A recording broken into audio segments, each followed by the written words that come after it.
Welcome to the Mill Valley Library. Thank you all for being here tonight. We got a nice crowd tonight, so. My name is Deborah Schwartz. I am a board member for the Mill Valley Historical Society. I'm co-in charge of the First Wednesday Speaker Series and in charge of our wonderful oral history program. First, as always, the Historical Society must thank the Mill Valley Library for the use of this space.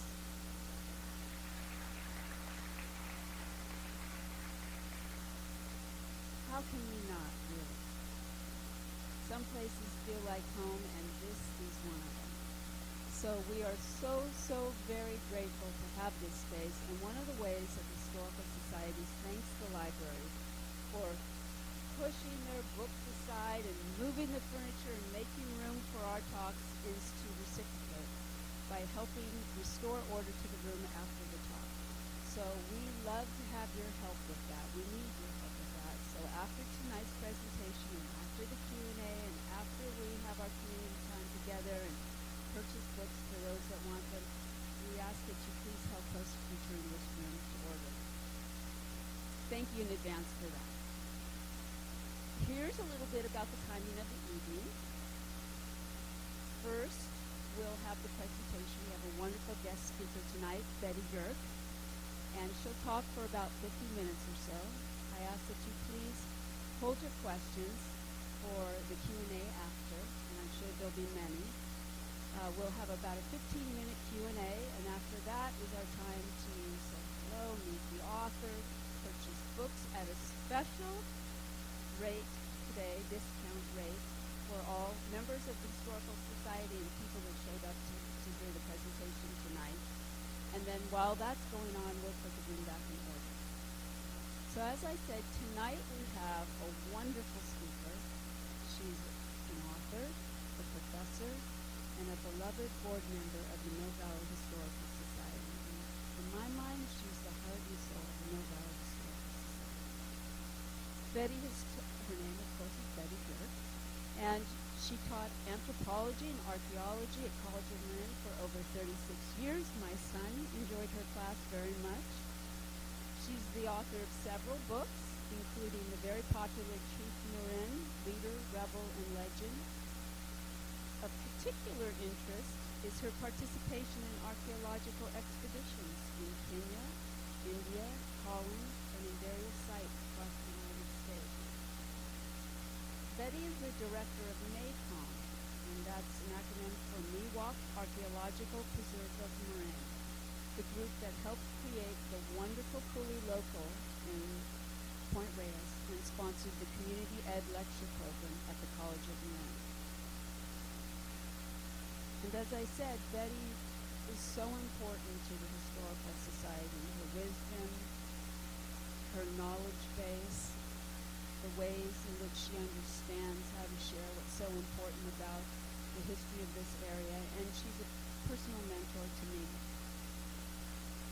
I think that Betty has a special ability to bring life to people and places and events in the past. In Chief Marin, Leader, Rebel, and Legend, she brought back a special time and people in our county's past. Marin County's namesake, Chief Marin, whose birth name was Creek Musa, was born here in Mill Valley in 1780. And Betty's book beautifully evokes that time and the way it must have been for Creek Musa and his people, and the landscape and the colors and the tempo and all the ways that we can't understand today, but she helps us understand what it must have been like, and helps us to understand the legacy of this place. Today, Betty steps away from her earthly archaeological and anthropological lens and takes us to the early 20th century to thrill us with stories about the amazing and pioneering souls who ventured away from the earth and into the sky, risking life and limb and an uncertain outcome when they participated in a ridiculously perilous air race, the first of its kind. What was required of these participants? Nerves of steel, incredible mental focus, and unparalleled courage. Betty's new book about this race is called The Broken Propeller, Bagby and America's First Transcontinental Air Race. And it is so fitting that Betty is here tonight to tell us this story because of the 59 participants who participated in the race. It is her father, Lieutenant Bagby, who, along with only 8 other men, actually completed the race. And what happened in between that, one side of the United States and the other and back, is the story of this book and of the race.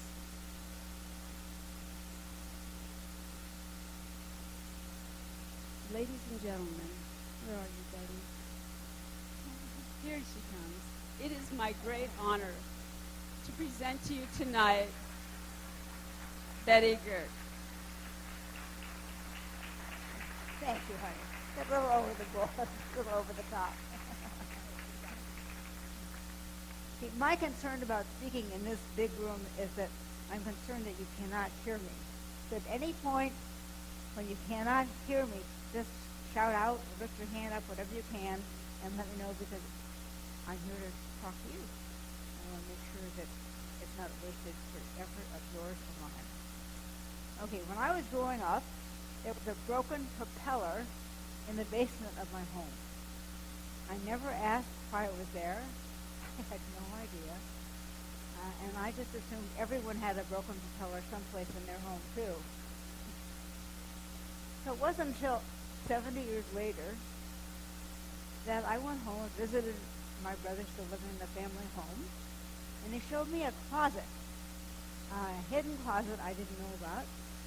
Opened the door.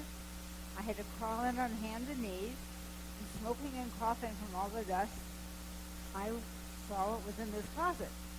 First I saw a steamer trunk, and I opened it up, and there was my mother's 1920 wedding dress. Then a paper bag full of my father's World War I flying outfit, including his helmet, his jodhpurs, his goggles, and I looked around, and there were some other boxes. So I backed out of the closet, pulled all this stuff out, still coughing and sneezing, and began looking at what was in the boxes. One was a World War I letter, home to his mom. Another box was World War II letters, written home to his mom. And then there was this little packet of letters, which was about an air race. An air race? I'd never known my father had been in an air race. I knew other things he did. I knew that he had played professional baseball before I went to MIT. I knew he had gone AWOL to jump on D-Day at age 51, something he'd never done before. And so I knew a number of things that he had done, but I didn't know about an air race. So looking this over, I thought, this looked pretty good. And this is my first impression of what that air race was like. A lark with the scarf that the flyers wore as flowing away, as you can see. It all seemed like so much fun, until I began reading more carefully his letters, and found out that in the very first letter that he had done something which sounded very dangerous. In fact, it sounded improbable. So I read this letter to my husband, and he said, oh, no, that couldn't possibly have happened. So this is what he wrote. That in the DH-4, and this is a 31-foot-long plane, and the wingspan is 34 feet. It's a very big World War I type plane. And you can see where the pilot is in front. I think you can make that out. And this is where the co-pilot sat. And during the race, my father was a co-pilot going up from New York to San Francisco.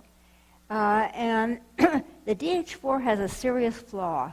And the flaw is when it lands in mud, it dips over, and the pilot is killed from the fuel tank behind him, which also breaks away from its mooring and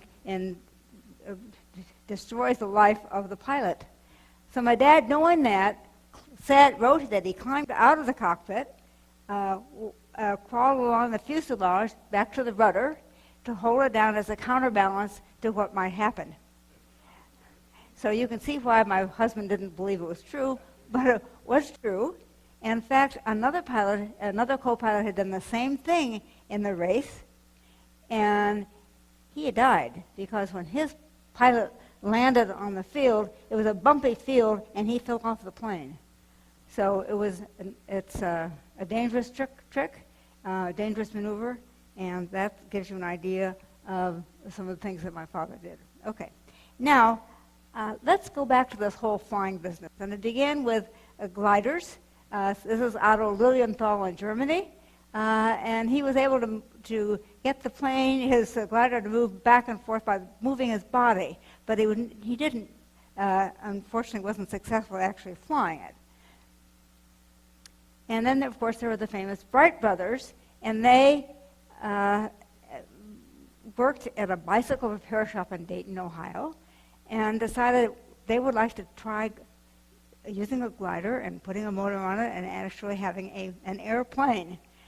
And after 4 seasons of working on the Outer Banks of North Carolina, you probably all know this story, so very briefly, they were successful after 4 years, and they finally flew the plane for almost an entire minute and sent a wire home to their father, "We've been successful, we've flown a plane."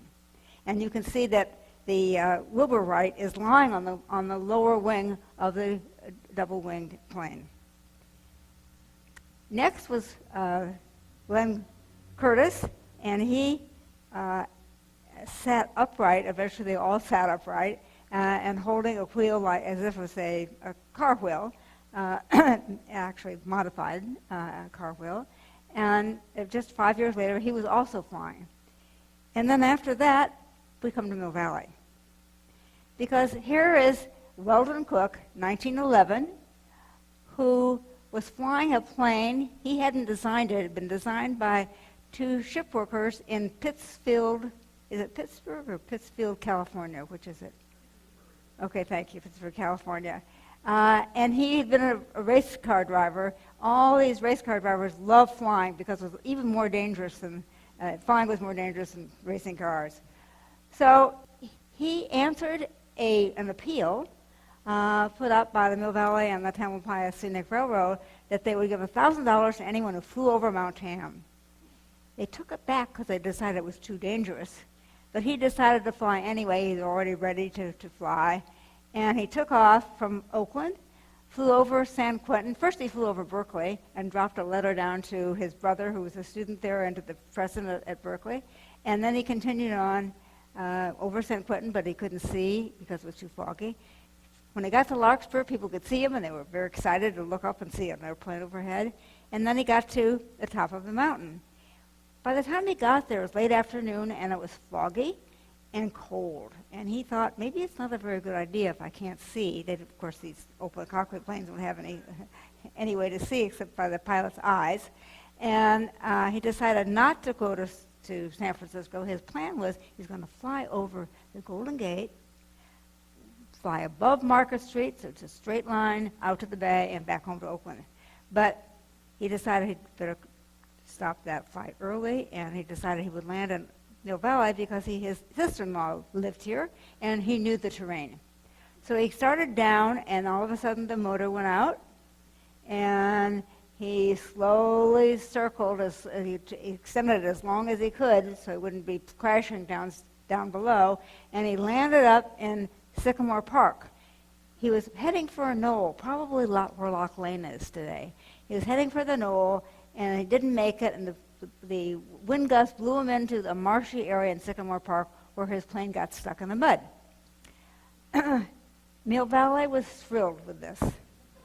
And you can see here is the headline and the Mill Valley record. Fearless Aviator Circles Peak Mount Tam. And a closer up look, you can see that the first sentence is Mill Valley has been added to the famed towns in aviation. So very proud of this achievement of Mill Valley. And then there was an editorial a few days later, and the editorial said the lighting of the airship in Mill Valley was one of the best advertisements of the town ever had. We must encourage such publicity, as well as the coming to the Valley of All Strangers. That will be part of the work of the proposed booster organization. Now, the reason this seemed particularly amusing to me was when we came here in the 60s, people were complaining about the traffic in Mill Valley.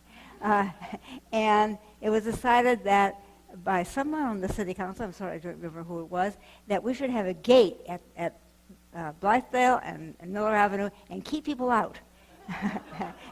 Mill Valley residents could have a ticket to get in, but everyone else would have to pay. So, of course, that didn't happen, but I thought of it when I saw that we should have a booster association for Mill Valley in 1911. Now, women were also involved in piloting, and here we have this beautiful Harriet Quimby. She was a journalist, and she always wore a purple satin outfit as she flew. And so that's why I have her name in purple, because they didn't have color, so that's who she is. And she unfortunately died, as did Weldon Cook, as did most of these people who, after they were first famous, they took up what's called barnstorming. And barnstorming is an event where someone flies out of a barn or near a barn or at a farmer's field and does all kinds of tricks for fame and money. And unfortunately, Harriet Quimby died in one of these accidents, and Weldon Cook, the man who landed in Mill Valley, also died.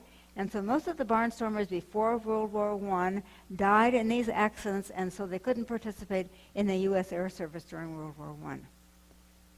The most famous of all the barnstormers was this man, Lincoln Beachy, and here he is doing one of these tricks where he and Barney Oldfield, racing in a car, would decide beforehand who was actually going to win, because if they hadn't decided, the plane would always win. So they would decide, and people would bet on who was going to come in first, and it was a lucrative business to be involved in this. Beachy died at the Pan Pacific San Francisco, what do we call it? Exposition, thank you. And in front of a crowd of 50,000 people, he was trying out a new plane. He landed in the bay, died, and that afternoon, another pilot took his place and started doing the same thing. So there were always pilots, there were always former motorcycle cyclists who were willing to come out and do something for fame and fortune. So then World War I occurred, and when it did, we were way behind, and it wasn't until 3 years after the war began that we got involved in the war, and we didn't have a U.S. Air Service. Well, excuse me, we had a little bit of a one. We flew in the Mexican War, a few pilots on the Jennies with the planes that they flew. And so the pilots and the men who wanted to be pilots or wanted to be observers in planes had to go to France, where they were taught by Frenchmen in French planes. And so that my dad was in an escadrille in France. He had a wonderful time. One of his first flights out, he was a co-pilot, and he wrote this letter home describing about how the plane flipped over in less than a second, or 1 second. And he said after he got out of the plane, the pilot kept asking him in French and English, "Are you okay?" And my father finally assured him, yes, he was fine. And the Frenchman said, "C'est la guerre, Baz." And then he took his mustache and fit it just the way it should be. Can you still hear me? So this thing is still working good. Okay. Okay. One of the things that he and the pilot decided to do, they would just change jackets and hats and fool people. Now, look at the man on the right. Does he look like he's dressed in an American flying outfit, but does he look like an American with that mustache and that suave way he's holding his hand with his cigarette, and the man on the right wearing a French aviator's outfit is my father, and he looks like a scrubbed American boy. I don't think you could, there's no doubt that who's who there. But they thought they were going to fool people. My father was transferred to the 82nd Airborne, and where he wanted to be a pilot, but he was told from the very beginning, even before he went to France, that they had enough pilots, they didn't need any more pilots, they needed observers, which was very disappointing to my father. But he liked this group, and he soon learned how important being an observer was. Observers had in the second seat, the second cockpit, what we might call co-pilot seat, and they did all the work. The pilot was sort of like a chauffeur, because the observer was taking pictures of what was happening on the ground in German-occupied France. They were noting where the artillery embankments were. They were noting where the rivers were, where the high points were, where a possible airfield might be. And then they would send this information. They would write it out. They'd take pictures of it also, take photography. The man is putting a camera up into for the observer. They would take pictures of this, and then they would drop notes as they flew over the Allied lines, so people would know what was going on. And then when there was a dogfight, which the Allied forces could see down below. Dogfight is a little fight in planes between Germans and Allied forces. The troops would cheer down below, encouraging them to win. This picture was taken by my father. It's a German plane. It's heading away from my father, so I don't know if my father had a gun as an observer too, and whether his artillery, whether his gun caused the plane to retreat or what, we don't know, but that's his picture, and that's the German plane. And what the Germans were told was, shoot the observer first. And the man who said this was the Red Baron, famous German pilot. Shoot the observer, because they were the ones who were getting the information about what was below in German-occupied France. Okay. This picture was taken after my father shot down his first German plane, and he and the pilot received the Distinguished Service Cross for that. Okay, this is General Billy Mitchell. Billy Mitchell had been a brilliant tactician for the air in World War I. The last 5 battles were dominated by the air service, and his plans were very successful, and the war came to an end. And Mitchell wanted to advertise the importance of air to America and to Congress. And so the only thing he could think of to do was to have an air race. And where all these pilots who've been flying during World War I would have a chance to fly, and they would get lots of attention, he hoped. So the air race was his idea, and it had a number of rules. Here were the rules. Everyone had to fly across the country. You either started in San Francisco or you started on Long Island. And so there were 44 planes that started in Long Island and 15 planes that started in San Francisco, and they crossed the continent and went back again. So it was a round-trip race. And the stops were called control stops, and they were about 130, 150 miles apart. And you had to stop there, get gasoline, and make sure that everything was okay before you continued on. You could not fly after sunset, but many pilots broke that rule. And you were not supposed to fly on Sunday, and one pilot broke that rule. And so rules were being broken, but these were competitive men. They wanted to make sure that they weren't competing as a group. The San Francisco group wasn't competing against the Long Island group. They were competing among themselves. And so they wanted to be ahead, and so they would do things to make sure that they were first. Now, one pilot decided that he was on the East Coast. He decided rather than flying the way he was supposed to, that he would take a shortcut over Lake Erie. And They had trouble with the throttle, the motor sputtered, and he had to land. And he landed successfully, his non-seaplane.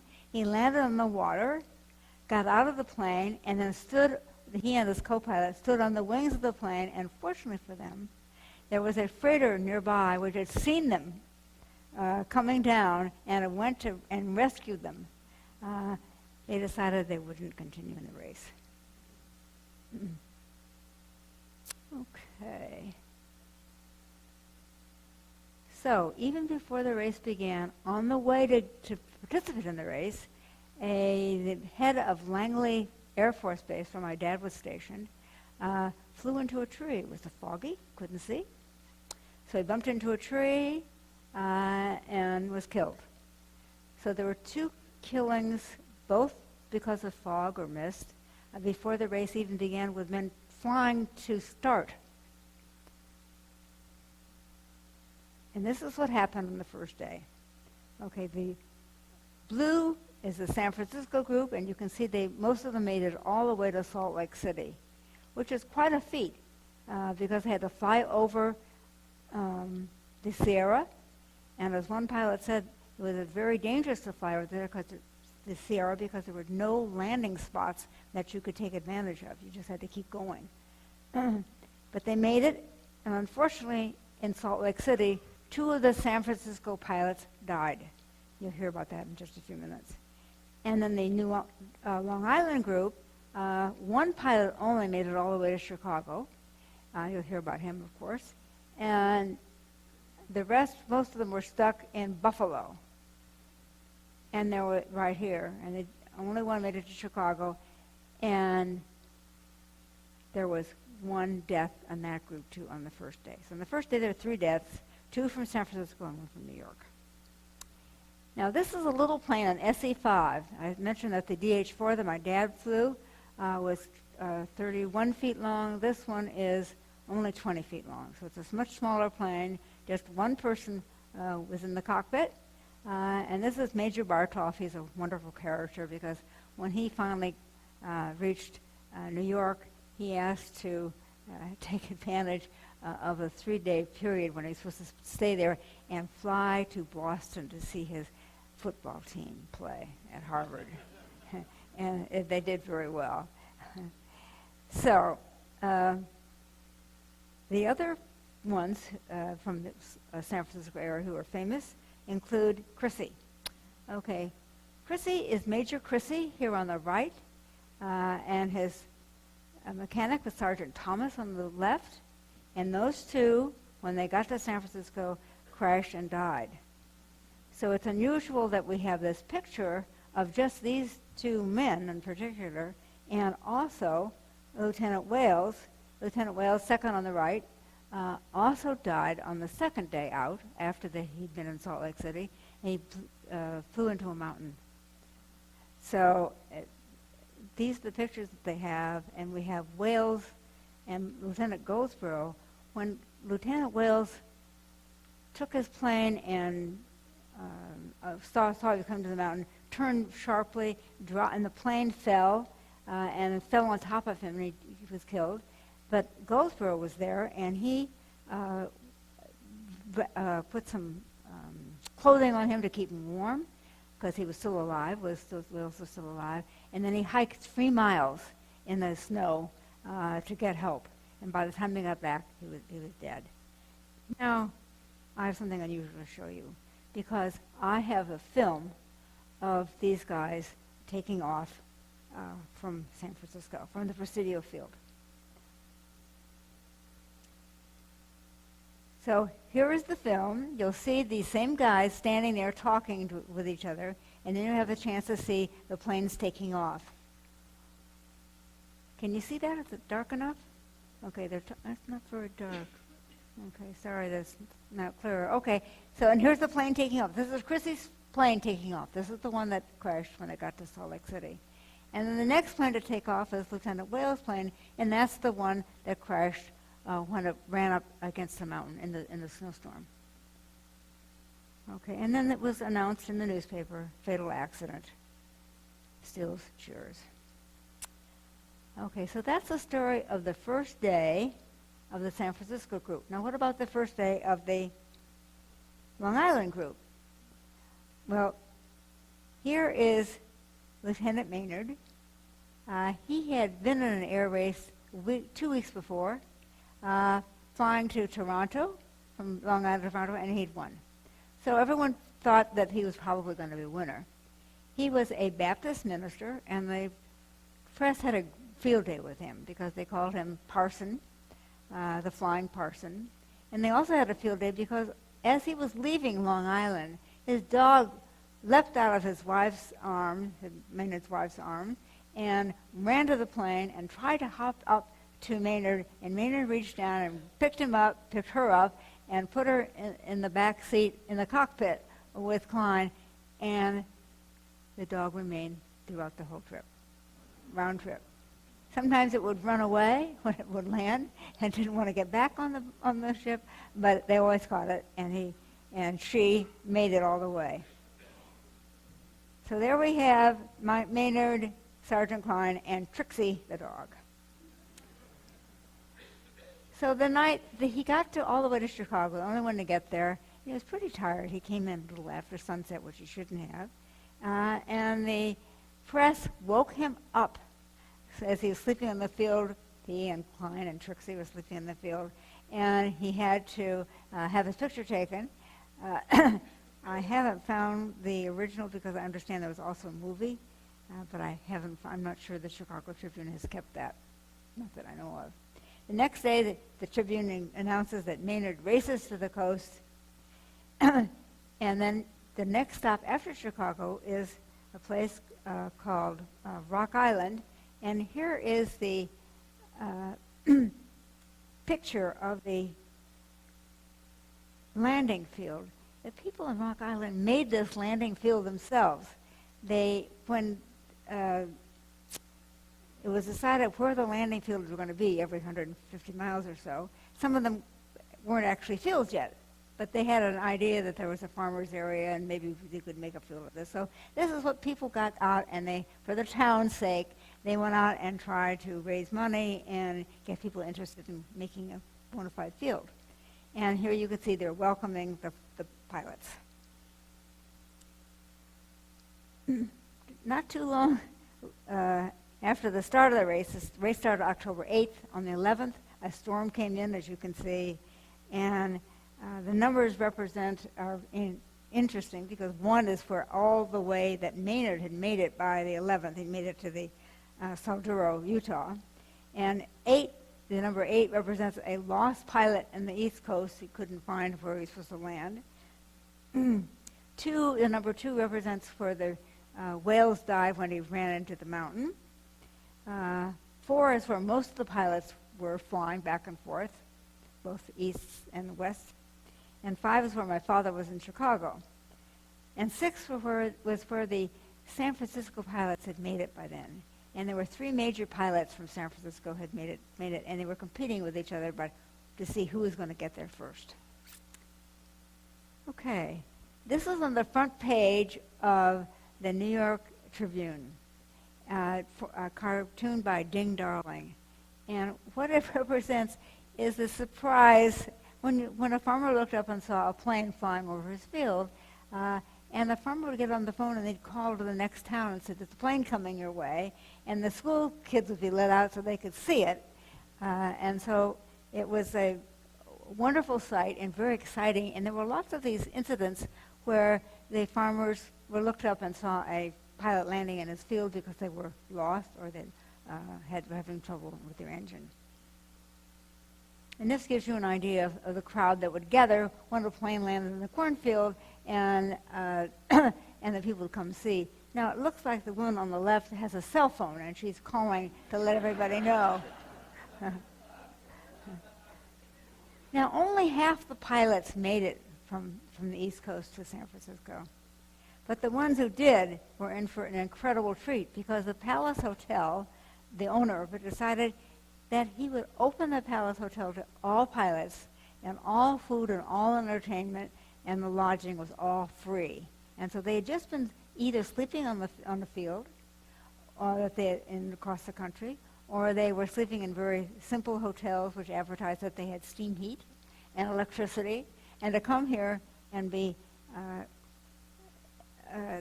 to the Palace Hotel where they could be feted in great style was really a wonderful experience. And my father always spoke of San Francisco with great affection as a result of how he was treated here. They could go out to any show that they wanted to. It was free. They could have lunch in the Garden Court. And here the arrow points to Wilson, who had just been there, President Wilson, who had just been there 3 weeks before the pilots landed. And they could meet in the pool room and share stories. And there they heard about the pilot whose plane had burned and at landing, and the co-pilot tried to pull him out, and the pilot was wedged into the seat, and he had to pull and pull and pull, and he broke 3 ribs of the pilot. And the pilot didn't know what had happened, but he continued flying the next day and the day after that. It wasn't until he got to San Francisco that he found out what had happened to him, that he had broken these 3 ribs. So they heard that story. They heard the story about the man from San Francisco who landed in the mud in Utah. He thought he was landing in the sand, but it turned out to be mud, and he couldn't get out. And he finally had an arrangement where, let's see, that one I think was where the plane had flipped over. He landed and it flipped over, yeah. So he couldn't move. And they got the farmers' tractors came in and tried to take it out, get the plane out, and then they got a locomotion engine, an engine of a train came with a long cable and finally pulled the plane out of the mud. And then there was a story of the San Francisco pilot who landed in the desert, and fortunately there was a laborer nearby, a Japanese laborer, who took care of him for 5 days and fed him rice for breakfast, lunch, and dinner, and he said he would never eat rice again. So all these stories of everyone's adventure, including what happened to my father when he tried to get out of the mud. Oh, I didn't even tell you that anyway. Anyway, they had lots of stories to share. And they also had to decide, were they going to continue in the race or not? Now, only 22 pilots out of the 44 from the East Coast had made it. And half of those decided they would continue. The other half decided, it's so hard to come in after flying all day long. You hear the sound of the engines in an open cockpit. You want coffee, and you can only get it every time the plane lands. You're cold. You don't have no heater in the planes. And many of them opted to take the train home where they get coffee whenever they wanted it and a nice warm bed. So that's what happened. My dad was one of the ones who had a chance to fly the plane back to San Francisco. Took him 24 hours and 35 minutes to fly. No, 24 hours, 24. Yeah, the flight took him 24 hours and 35 minutes to fly from San Francisco back to Long Island. Now, while they were still at the hotel, there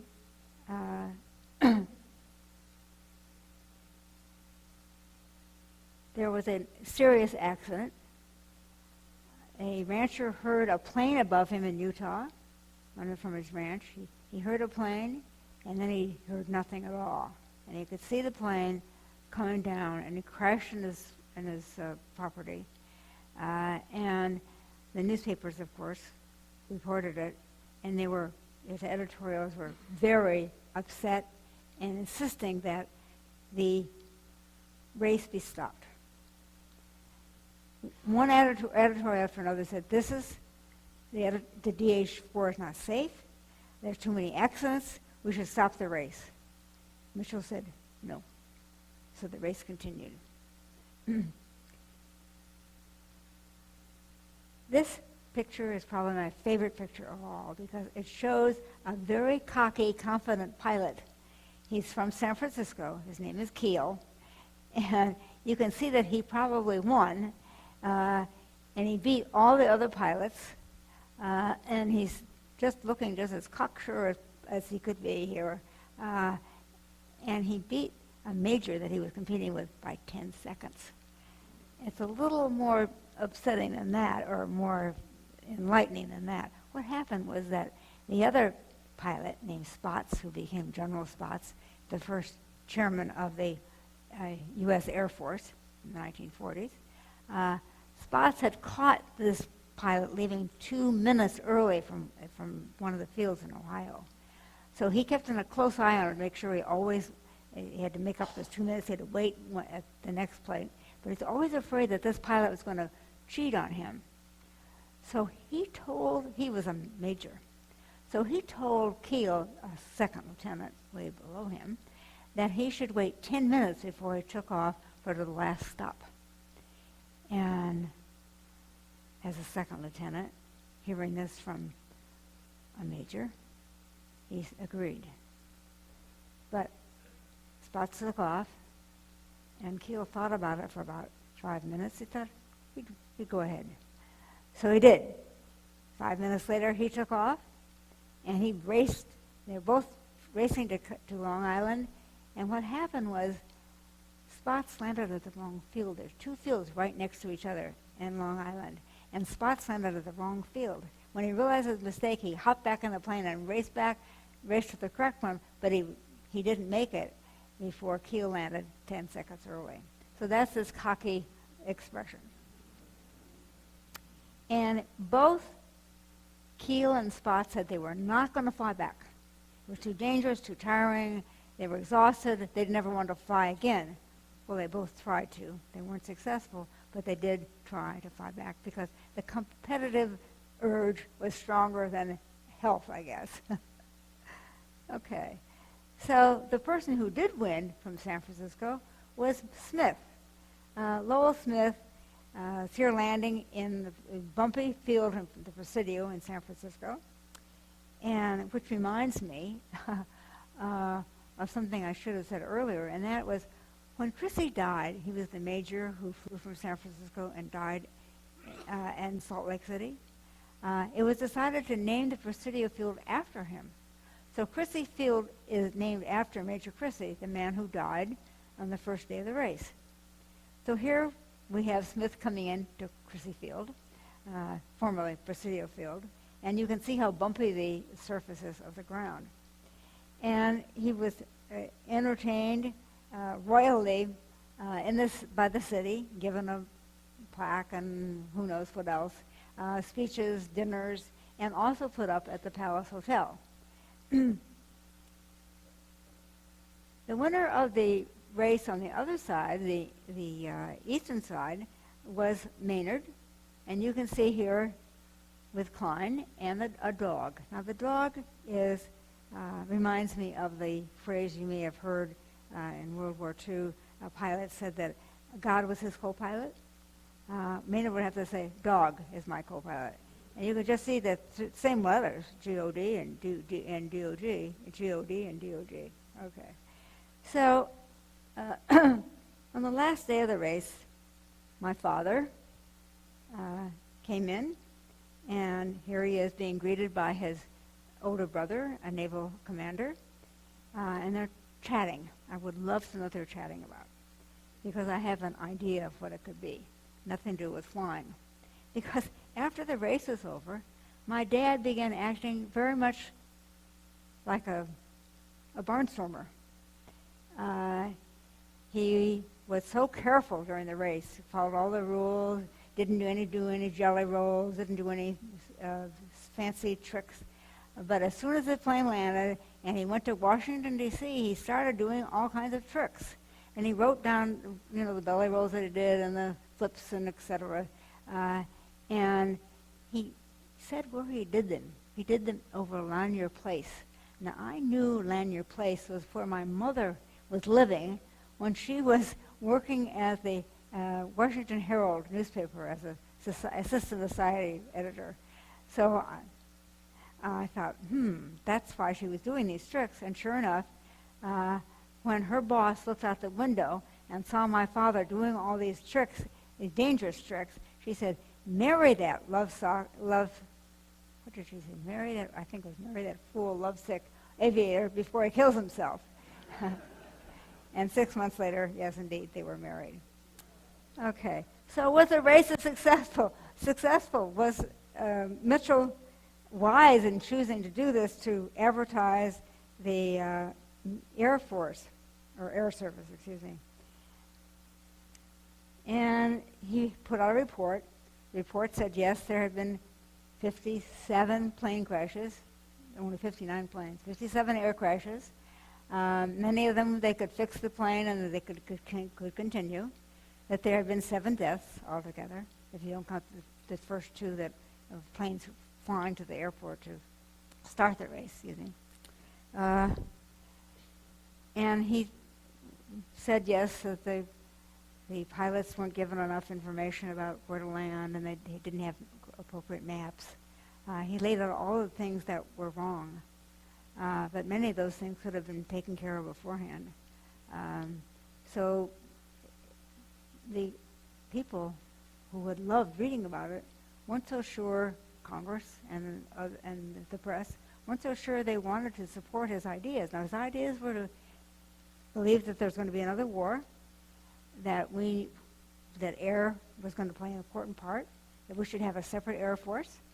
And Wilson had said, this is a war to end all wars. And that's what people hoped. This would be that World War I would be the last war. And they were not interested in gearing up for another war and hearing about it. And in fact, they looked at these pilots in the air race as just being barnstormers, only wearing uniforms. So he didn't get any help from Congress. He didn't get anything that he asked for. But he had another idea. His next idea was he would try bombing ships in Chesapeake Bay. Now, the ships in Chesapeake Bay were either retired U.S. Navy vessels that were going to be sunk anyway, dismantled, and they were also, Chesapeake Bay contained captured German ships. So Mitchell, after much discussion, was able to talk the Navy and the Army into allowing bombs dropped on these ships. Now, I hope I can see this from here, because I want to read you the quotes of the Secretary of the Army and the Secretary of the Navy. Okay. Because they didn't think much of this idea. They thought it was a foolish idea, as you will hear. Okay. The Secretary of War said, that idea of bombing a ship is so damn nonsensical and impossible that I'm willing to stand on the bridge of a battleship while the nitwit tries to hit it from the air. Okay. And then the Secretary of Navy said, good God, this man should be writing dime novels. Okay. So that gives you an idea of what they thought about this plan. My father was part of this plan. My father was trained to bomb. He had never done this before. Well, in World War I he had, but not as a non-war pilot. And my dad started bombing with dummy bombs the little boats in the marshes, a rowboat. So they started with rowboats, and then they progressed to larger and larger ships. And finally the Navy said, okay, you can bomb American ships that were going to retire anyway, and also the German ships, which have to start small until you finally reach up and get to the size of a battleship. So each one, they had a lot of their training for months dropping bombs. Many of them were not successful. They did indeed have to learn how to do it. The older generals were right in the fact that it was a foolish idea because they couldn't do it right away. They had to learn how to do it, so they did. And they bombed a smaller ship and then a larger ship and a larger ship. And finally it was time to bomb the Big Battleship. And this is the one when I read the quotes that the Secretary of War and the Secretary of Navy didn't believe could possibly happen.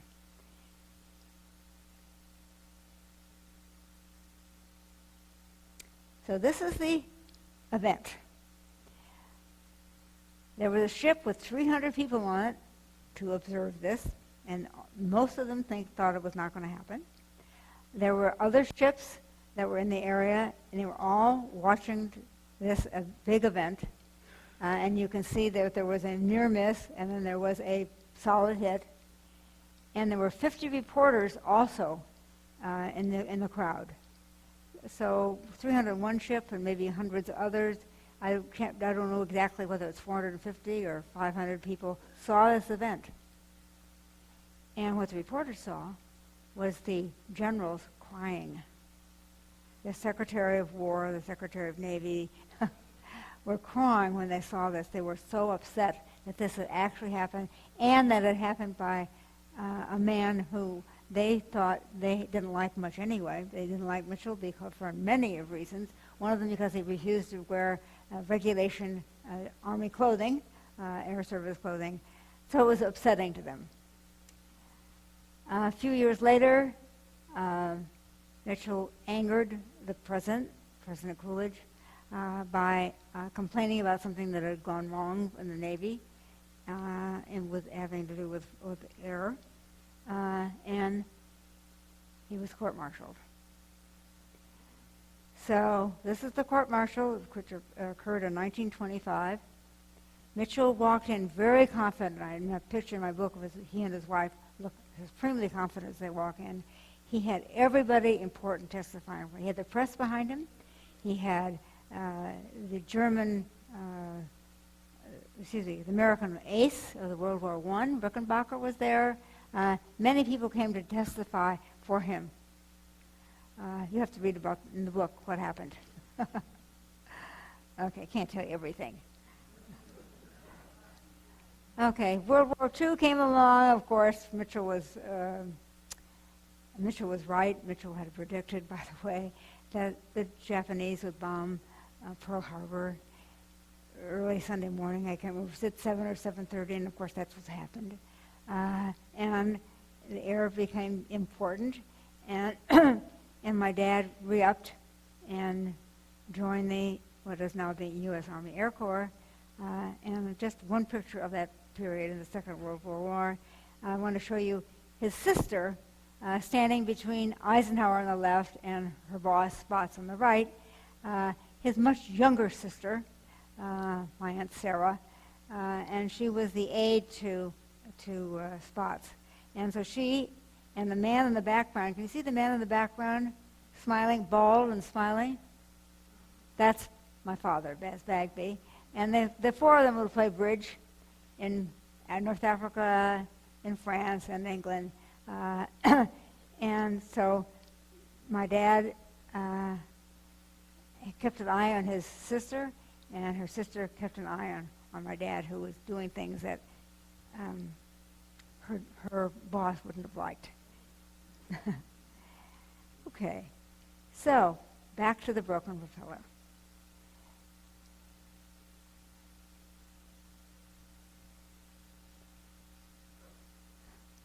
Here are my father's great-grandchildren, 3 of them, holding the propeller, now 5 feet tall or so. And the propeller was broken after the air race, when my father was coming back from doing one of his little sojourns in Washington, D.C., doing all kinds of tricks, and he hit fog before he got to Langley Air Force Base. And he plowed into a tree. The plane went into a ditch, broke the propeller, and fortunately got out unscathed. And he came back a day later with his mechanic who had flown with him across from San Francisco to New York. And they picked up the propeller and brought it back to Langley, and it's been with my family ever since. Today, it's back in its home in the basement, 99 years later. Thank you.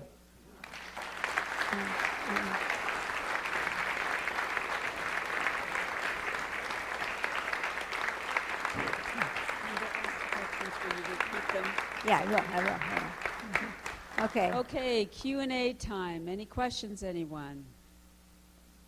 Yes.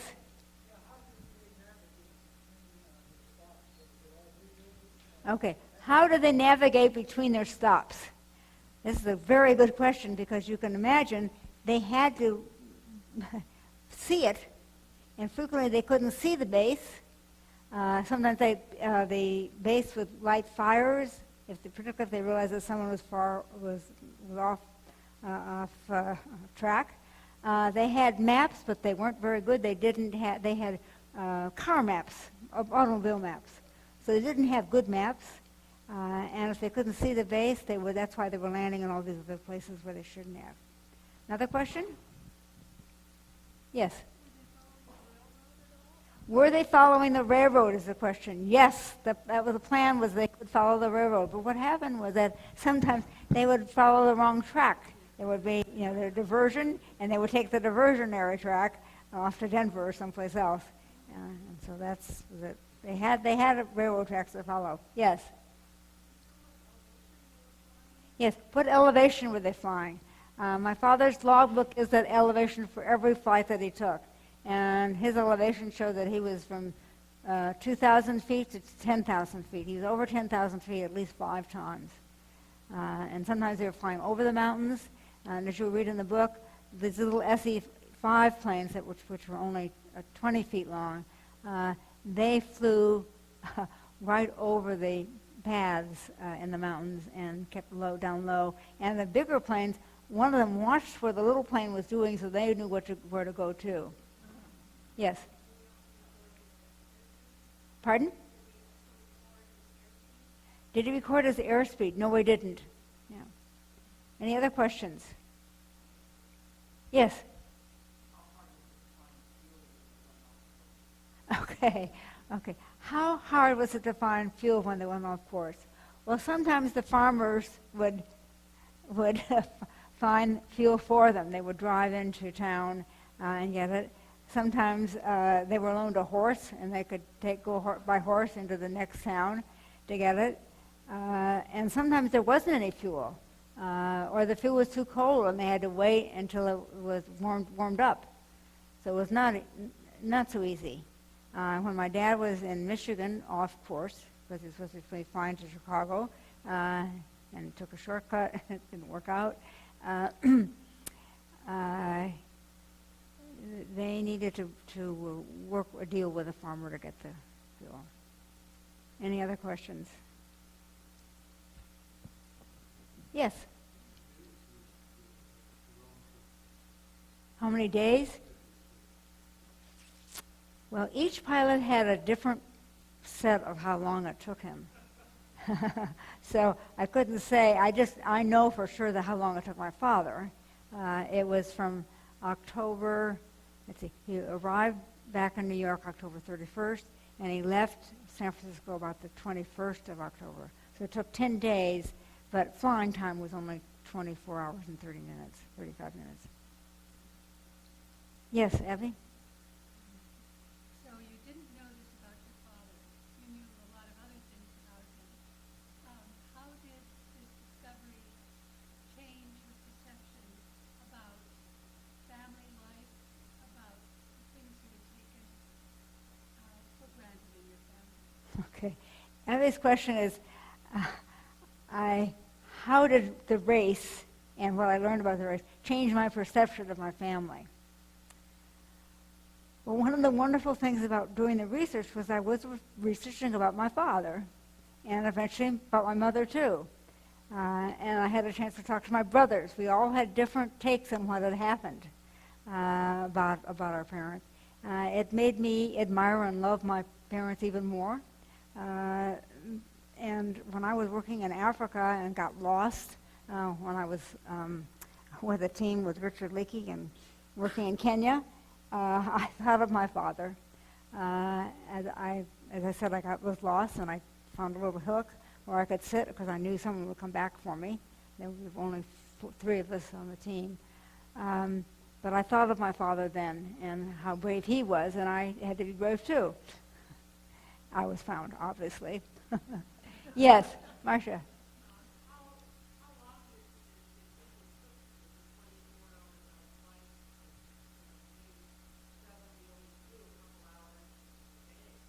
Well, yes, no, what happened? They weren't flying every day. good question. Okay, could you all hear that? What happened? What happened was that they didn't fly every day. The weather was so bad they couldn't fly. So it was either snowing or raining, and the ones who did fly in the snow came in with 100 pounds of ice on their body and on the plane. So they were flying in terrible conditions.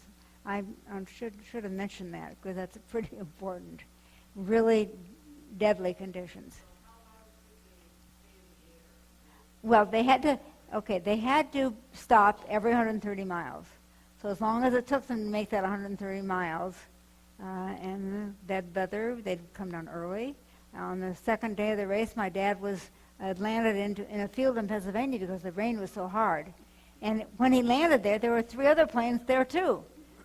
They had all found the same field to land in, and they took off when the weather got a little better. The weather was a dangerous impediment of the race. Yeah.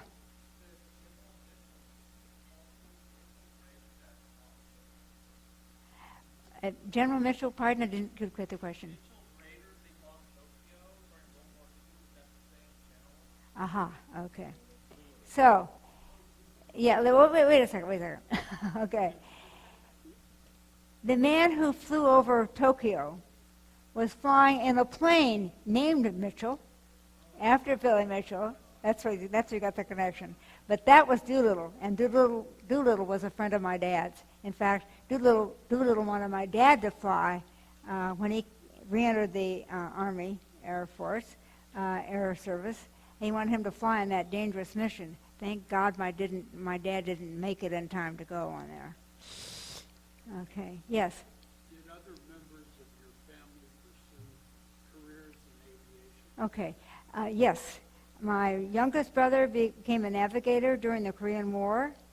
He was a captain, and so he was very active, obviously. And my middle brother was an air cadet, but the war ended before he could finish it.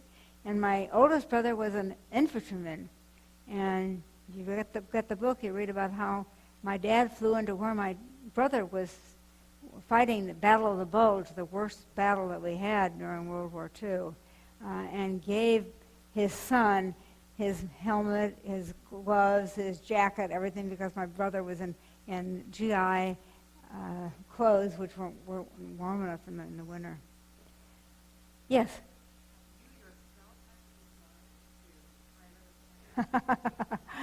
Well, I was put on the plane when I was 9 years old by myself, scared as could be. But my mother and father wanted me to have this experience, and I flew from Chicago to Kansas City. And I was very happy to know I was going to be coming home by the train. Pardon? Did I fly the plane? Oh, what a good question. Okay. My mom and dad put me on a plane as a passenger, all by myself. Any other questions? Yeah. Yeah. Want to talk about that? Okay. My dad was on Eisenhower's staff and helped to plan the D-Day invasion for June 6th. And he had a desire to participate in some dramatic way, preferably with the Pathfinders, who went in before the troops landed on the beaches. They went in and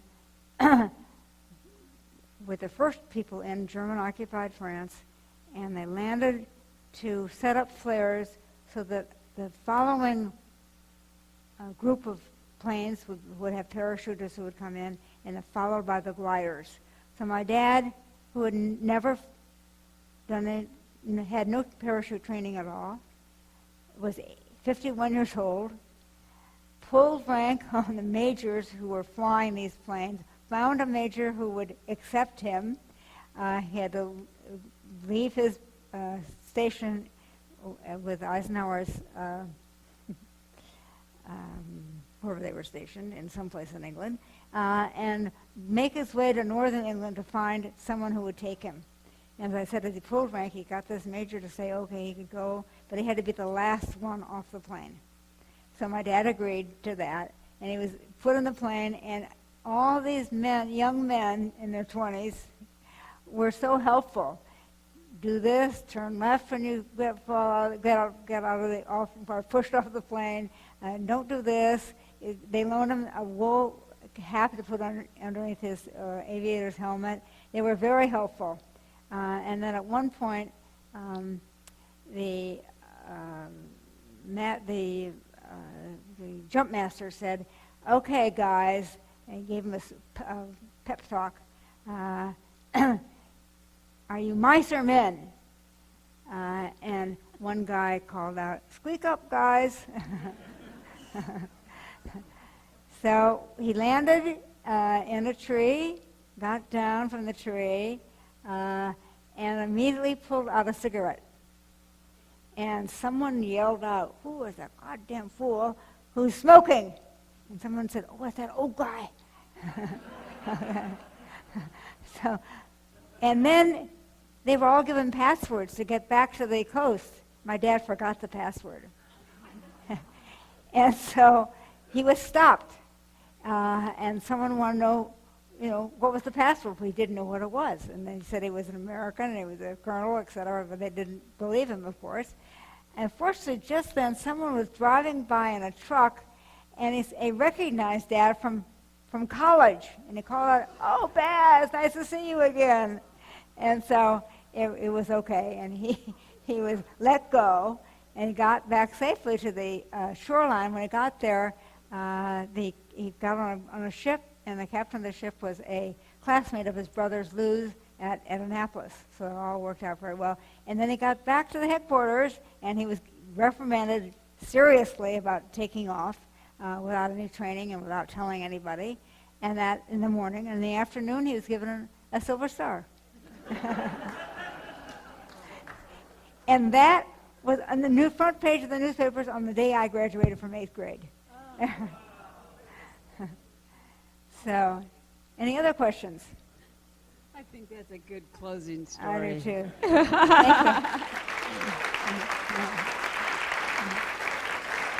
I want to say one more thing. Thank you for being a wonderful audience. I taught at College of Marin. I love teaching. I love seeing all your faces. I'm so glad the lights are up so I can see you again. I want to say that I had a wonderful time doing the research, and that Abby Wasserman, sitting in the front row, is one of my editors. Stand up, Abby.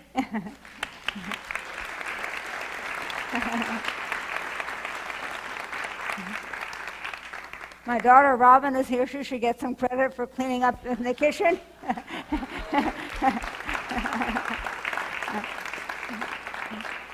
I stopped doing my domestic chores when I got involved in the book, and my daughter took over. It was very nice. Nona, how nice to see you too. So thank you all for coming. I had a great time being here, and I had a wonderful time doing the book, and it's so nice to see so many familiar faces. So if I didn't point you out, I see you there. Thank you. Bye-bye.